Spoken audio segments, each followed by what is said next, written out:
Partially differential equation of first order, इसमें हम लोग एग्जाम्पल 2 को आज कंप्लीट करेंगे। ठीक है, ये एग्जाम्पल 2 आपका 2015 और 2011 के क्वेश्चन पेपर में आपके एग्ज़ाम में पूछा गया है। ठीक है,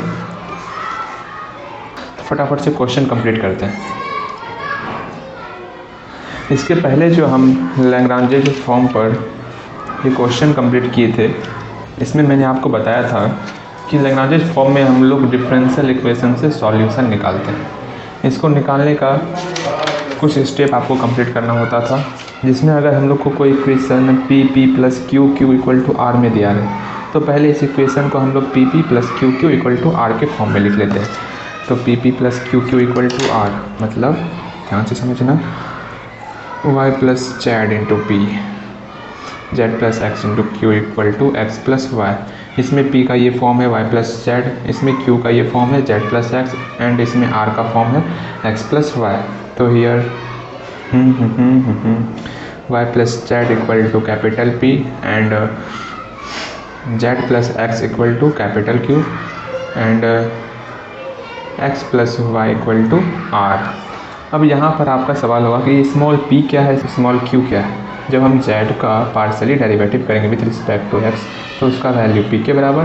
जब हम z का पार्शियली डेरिवेटिव करेंगे विथ रिस्पेक्ट टू y, तो वो वैल्यू होगा q के बराबर। That's clear. अब यहाँ पर जब मेरा differential equation P plus Q Q equal to are के फॉर्म में हो जाए, जैसे यहाँ पर मेरा इस फॉर्म में आ चुका है, तो हम लोग ऑक्सिलरी इक्वेशन लिखेंगे dx बटे पी dy बटे क्यू इक्वल टू dz बटे आर। सब में p, q और r का वैल्यू पुट करेंगे। चलो फटाफट से हम लोग फर्स्ट स्टेप ऑक्सिलरी इक्वेशन लिख लेते हैं। नाउ ऑक्सिलरी इक्वेशन इज, अब ऑक्सिलरी इक्वेशन क्या है, dx बटे p इक्वल टू dy बटे क्यू इक्वल टू dz बटे r एंड p का वैल्यू पुट करो y plus Z and q का value z plus x and r का value x plus Y.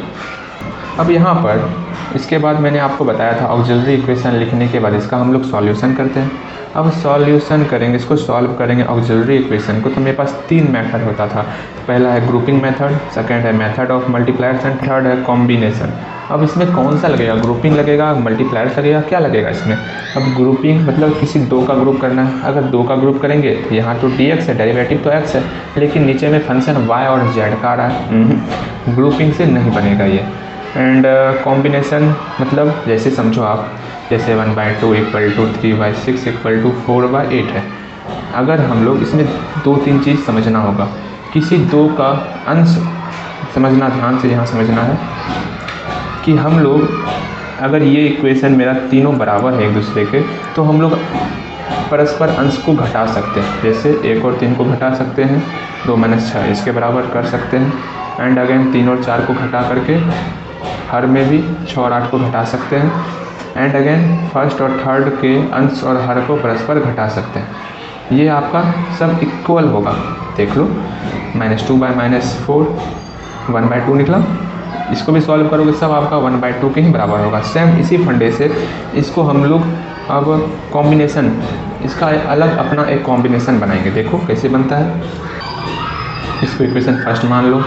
Etch fraction of equation first can be taken as, अब हम जो है परस्पर इस दोनों को घटाएंगे, जैसे यहाँ पर हम लोग किए थे। कोई फ़र्क नहीं पड़ता फ्रैक्शन में, dx माइनस dy बटे इस दोनों को भी घटाएंगे, तो y plus Z minus Z minus X, Z cancel, तो y माइनस एक्स, तो y minus X equal to first and third को परस्पर घटाएंगे, तो dy माइनस डी जेड बटे इस दोनों को घटा रहे हैं, क्या है, z plus X minus Y, ये कैंसिल, तो z माइनस वाई।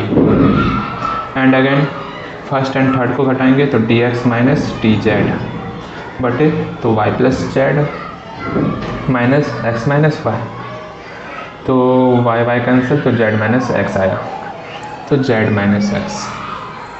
इस तरह से हम जो है एक अलग अपना एक कॉम्बिनेशन बनाए, जिसमें x और y घटा, तो नीचे फंक्शन भी आपका x और y के रूप में आया, जिसका इंटीग्रेशन हम लोग आसानी से कर लेंगे। इसको और आप इक्वल बना दो ना। आप एक चीज़ और समझ लो, इसको हम लोग एक और तरह से भी लिख सकते हैं, क्या कि जितना अंश है सबको जोड़ दो, 1 + 3 + 4, और जितना हर है उसको भी जोड़ दो, तो 2 + 6 + 8, जो इसका वैल्यू आएगा वो 1/2 के ही बराबर आएगा। 4 1 5 3 8, 6 2 8 8 16, 8 16 1/2 के बराबर आया। मतलब इसके टोटल अंश को जोड़ के हम लोग इसका रेशो निकाल सकते हैं टोटल हर के साथ, I mean dx + dy + dz बटे इस सब को जोड़ेंगे, देखो क्या निकलता है। x 2 है, y 2 है, z 2 है, तो 2 × x + y + z ये वैल्यू निकला। तो यहाँ पर हम लोग लिख सकते हैं 2 × x + y + z। अब इसमें से हम किसी दो पार्ट को इक्वल करेंगे, हम फर्स्ट और सेकंड पार्ट को इक्वल कर रहे हैं, ठीक है। Taking first and second part, यहाँ से हम बस इसका इंटीग्रेशन करेंगे और सॉल्यूशन निकालेंगे, मेरा सवाल बन जाएगा। तो taking first and second part, अब फर्स्ट और सेकंड पार्ट क्या है देखो। फर्स्ट पार्ट है मेरा dx - dy बटे y - x, dx - dy बटे y - x, and second part है dy - dz बटे z - y। अब इसका हमको इंटीग्रेशन निकाल लेना है। मेरा पहला u का वैल्यू निकल जाएगा, जो इसका कांस्टेंट का टर्म मेरा निकलेगा, इससे हम कांस्टेंट के टर्म को अकेला करेंगे। पहले इतना मत सोचो, पहले हम लोग इसका इंटीग्रेशन करेंगे। अब इंटीग्रेशन करना है, अच्छा यहाँ पर dx - dy है, नीचे y - x है, तो हम माइनस टर्म कॉमन लेके दोनों तरफ कटा देते हैं, बिकॉज यहाँ पर भी आपका x - y का टर्म आ जाएगा। सेम वही फंडा इधर भी करेंगे, इधर भी आपका y - z का टर्म आएगा, जब हम माइनस लेके कटा देंगे तो ठीक। ओके, अब इसका हम लोग इंटीग्रेशन कर लेते हैं। इंटीग्रेटिंग वी गेट, इंटीग्रेशन कर रहे हैं, ध्यान देना यहाँ पर ला ला ला ला ला। यहाँ देखो, इसमें हम लोग log, चूँकि x का डेरिवेटिव dx - y का डेरिवेटिव -dy, तो log x - y = log, same वही फंडा यहाँ पर है, y का डेरिवेटिव dy एंड z का डेरिवेटिव एंड -z का डेरिवेटिव, तो log y - z।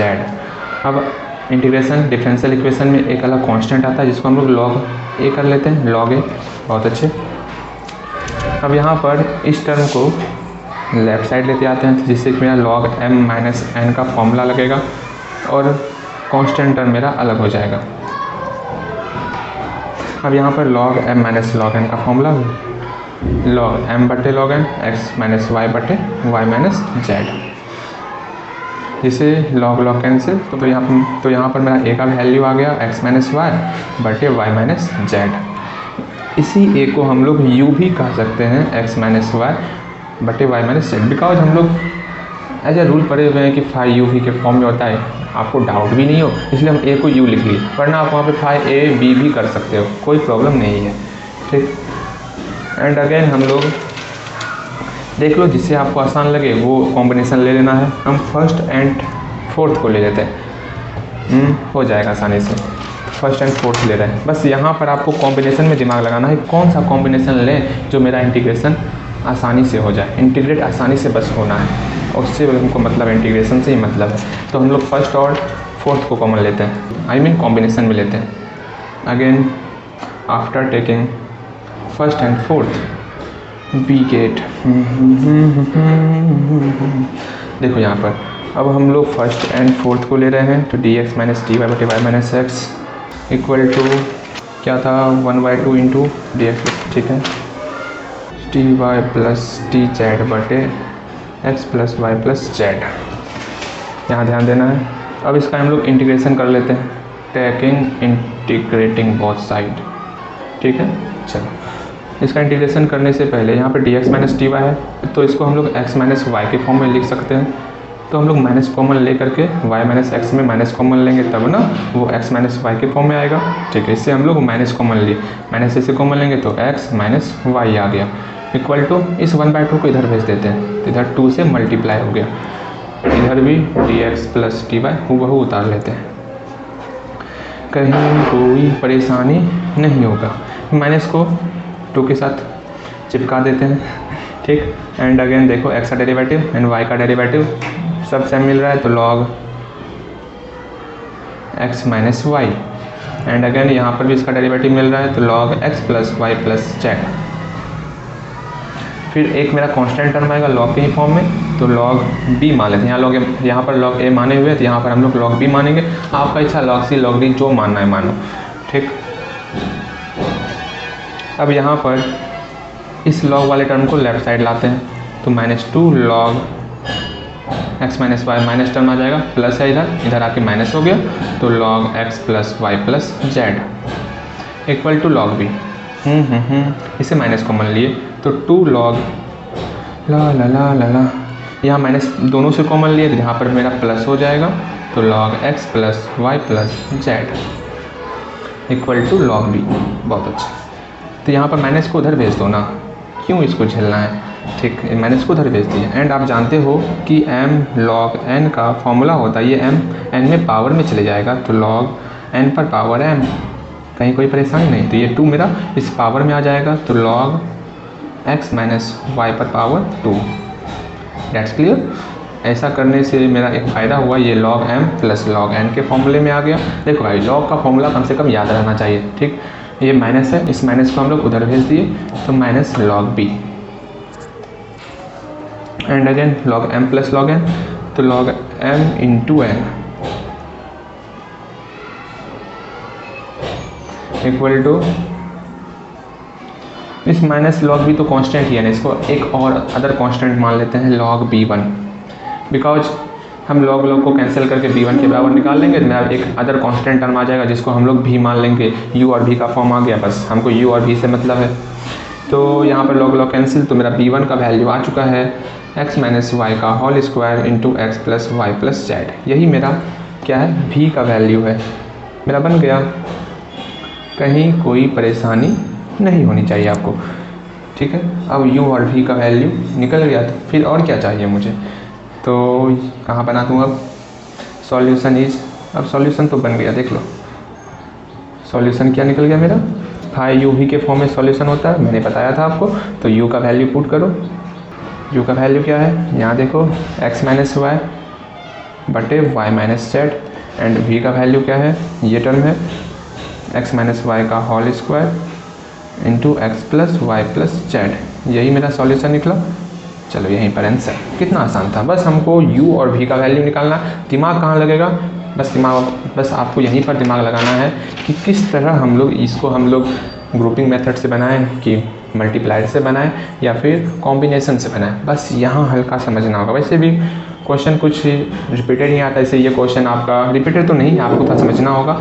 जैसे ये क्वेश्चन आपका, मैंने आपको बताया कि ये क्वेश्चन 2015 और 2011 में पूछा गया। इसी तरह हम लोग क्वेश्चन को सॉल्व करेंगे। ओके, मिलते हैं नेक्स्ट वीडियो में।